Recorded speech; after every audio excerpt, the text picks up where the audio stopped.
Alright mga boss, mga paps, ayan. So meron tayong ginawang Samurai na naman, 155. So ito tune up, tsaka change fuel hose. So yan sir, nakita ni sir, may lamat yung mga hose niya. Di ba sir, nakita mo? So ito yung pinalit natin dyan, itong brand na to. Ayan, di nakikita yan. So ang brand yan is Toyo, Japan. Japan yan, Japan na fuel hose ang ginamit namin dyan. So mas matibay na yan, kita nyo naman oh. So all goods na yan, yan, yung makina niya after tune up, tahimik. Yan. Walang kalagitik-lagitik. So ganyan siya.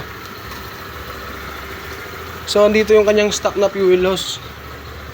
So ito, diba? Ang nipis. Kumpara mo dyan, oh, sa pinalit. Ayan, so ito yung pinalit natin, mas makataba. Ito manipis.